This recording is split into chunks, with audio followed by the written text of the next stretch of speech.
హామీ ఇచ్చుకుంటా అంటే ఒక్కొక్కసారి క్లియర్ చేసుకుంటా పోయినా కానీ ఈరోజు తెలంగాణలో చాలా వచ్చేటివి బొగ్గు విషయం అయితేనేవి, నీళ్ళ విషయం అయితేనేవి, నీళ్ళ పంచాయతీ అయితే విషయం అయినవి, ఖనిజాల విషయం అయితేనేవి, ఇంకా చాలా అంశాలు మనం చూస్తూనే ఉన్నాం. బయ్యారం ఉక్కు ఫ్యాక్టరీ అయితేనేవి, రైల్వే కోచ్ ఫ్యాక్టరీ విషయం అయితేనేవి. ఇంకోటి మీరు అంటున్నారు రాజధాని విషయంలో ఆంధ్రప్రదేశ్ విభజిత రాష్ట్రం అని చెప్పేసి. బట్ ఏదైతే విభజన చట్టం ఉందో, విభజన చట్టం ఒక రాష్ట్రానికి కాదు కదా, 2 రాష్ట్రాలకు కలిపి విభజన చట్టంలో కొన్ని హామీలు ఉంటాయి కదా. సో ఎందుకు తెలంగాణకు ఎందుకు నెగ్లిజెన్స్? ఇప్పుడు కేవలం ఆంధ్రప్రదేశ్ తో అవసరం ఉంది కాబట్టి, ఆంధ్రప్రదేశ్ ఎంపీల అవసరం ఉంది కాబట్టి ఆంధ్రప్రదేశ్ కు పెద్దపీట వేశారు. తెలంగాణలో 8 మంది ఎంపీలు గెలిపిస్తే 8 మందికి కనీసం అంటే ప్రజలు యాక్సెప్ట్ చేసినా గానీ ప్రజల్ని మీరు పట్టించుకోలేదా అన్నది ఒక వాదన. ఇంకొక వాదన కూడా వినిపిస్తోంది, దక్షిణ భారతదేశంలో తక్కువ సీట్లు వచ్చాయి కాబట్టి కాన్సన్ట్రేషన్ చేస్తలేరు, అవసరం ఇప్పుడు తెలుగుదేశం పార్టీతో ఉంది కాబట్టి కాన్సన్ట్రేట్ చేస్తున్నారు అన్నది బలమైనటువంటి వాదన నడుస్తుంది. లేలే అది చెప్పే వాళ్ళకి అర్థరైతే రాజకీయ పరిజ్ఞానం లేని వాళ్ళ మాట అంటారు. ఆంధ్రప్రదేశ్ తెలంగాణలో 29 సీట్లు వచ్చేయండి, మీరు దక్షిణ భారతదేశం గురించి పక్కకు పెట్టండి. నేను అంటున్నది ఏంటంటే ఆంధ్రప్రదేశ్ కు సంబంధించి కొన్ని ప్రత్యేక సదుపాయాలు విభజన చట్టంలో కల్పించబడినది. ఆ చేసినటువంటి ప్రభుత్వము కాంగ్రెస్ ప్రభుత్వము, మేము కాదు, మేము అధికారంలో లేము. అది అనేక కారణాలతో ఇంప్లిమెంట్ కాలే. జగన్ గారి యొక్క అనుసరించిన విధానం కావచ్చు, ఏదైనా కావచ్చు, వాళ్ళు ఒక సూద్భావ వాతావరణంలో ఆంధ్రప్రదేశ్ కూడా అభివృద్ధి కావాలా అనేటువంటి దాని కింద ఇప్పుడు గుండు శుద్ధి లేకుండా ఆంధ్ర ప్రాంతం ప్రభుత్వాలను మనం పంపినామండి. ఇది వాస్తవము.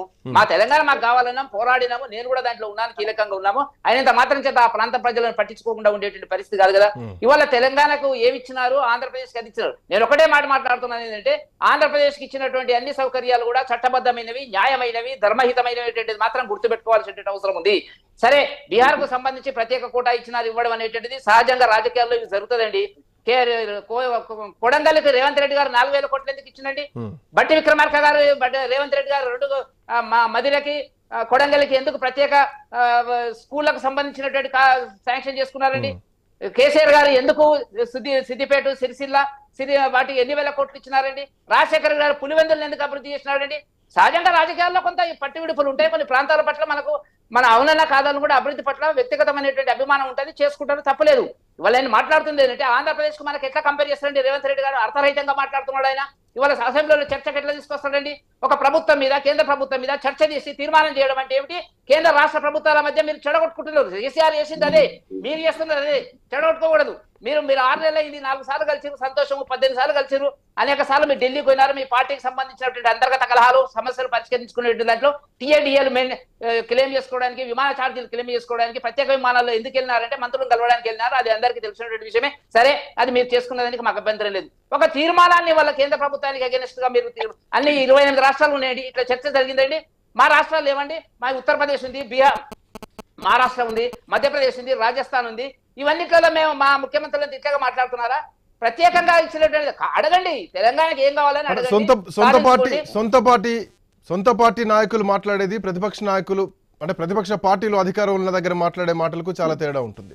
సో సొంత పార్టీ విషయంలో డబుల్ ఇంజన్ సర్కార్ అనొచ్చు, బట్ తెలంగాణ విషయంలో కంప్లీట్లీ డిఫరెంట్. ఎందుకంటే తెలంగాణ రాష్ట్రం మీరు చెప్పినట్టు ఇది ఒక ఉద్యమ నేపథ్యంతో కొట్లాడి తెచ్చుకున్నటువంటి రాష్ట్రం. సో ఇక్కడ ప్రజలు కూడా కొంత సెంటిమెంట్ తోనే ఉంటారు. తెలంగాణకు అన్యాయం జరుగుతుంది, తెలంగాణ మోసం చేస్తున్నారు, పాలన ఒక దగ్గరికే పోతుందని చెప్పేసి కేసీఆర్ ని గద్దె దింపి ఈ రోజు పనిష్మెంట్ పరంగా ప్రతిపక్షంలో కూర్చోబెట్టారు. శ్రీకాంత్ గారు బయ్యారానికి సంబంధించినటువంటి mention the feasibility of Bayyaram steel plant అనేది స్టడీ ఫీజిబిలిటీ, సాధ్యాసత్యాలు కమిటీ వేసినారు, 2 కమిటీలు వేసినారు. కమిటీలో నాణ్యమైనటువంటి స్టీల్ లభించదు అనేటువంటి అభిప్రాయం వచ్చిన తర్వాత దాన్ని మూసేసినారు. మరి దీనికి సంబంధించి వరంగల్ కు సంబంధించినట్లయితే ఏదో ఒక రూపంలో ఒక రైల్వేకి సంబంధించినటువంటి కోచ్ ఫ్యాక్టరీకి బదులు వ్యాగన్ ఫ్యాక్టరీ అనేటువంటి వచ్చింది. దాంట్లో సందేహం లేదు. ప్రధానమంత్రి గారు స్వయంగా దాన్ని ప్రారంభించడం జరిగింది.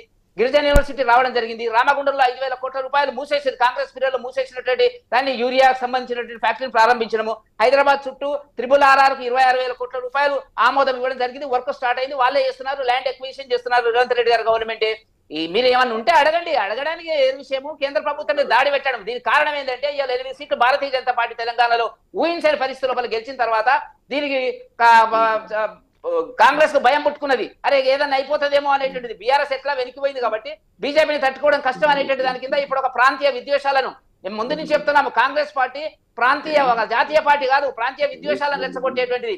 పంజాబ్ లో ఏం జరిగింది గతంలో చూసినాము, ఇందిరాగాంధీ గారు ఉన్నప్పుడు అదే పద్ధతి లోపల వాళ్ళ ఆలోచించడం మొదలు పెడుతున్నారు. కాబట్టి తెలంగాణ ప్రజలు పిచ్చోళ్ళు కాదు. ఇవాళ జరిగినటువంటి పరిస్థితి కాబట్టి ఆయన కేసీఆర్ ఏ పద్ధతిలో అయితే కేంద్ర ప్రభుత్వంతో గొడవడ్డాడో, ఏ విధంగా అయితే సత్సంబంధాలు అనేటువంటిది చెడగొట్టుకున్నాడో, ఇప్పుడు రేవంత్ రెడ్డి గారు అదే పద్ధతిలో చేస్తున్నారు. తన వ్యక్తిగత పార్టీలో ఉండేటువంటి అంతర్గత కుమ్ములాటలు ఇప్పుడు ఓడిపోయి కాంగ్రెస్ పార్టీలో అంతర్గత కుమ్ములాటలతోటి రేవంత్ రెడ్డి బీజేపీ ప్రభుత్వాన్ని నిందించాల్సినటువంటి అవసరం ఏంటి?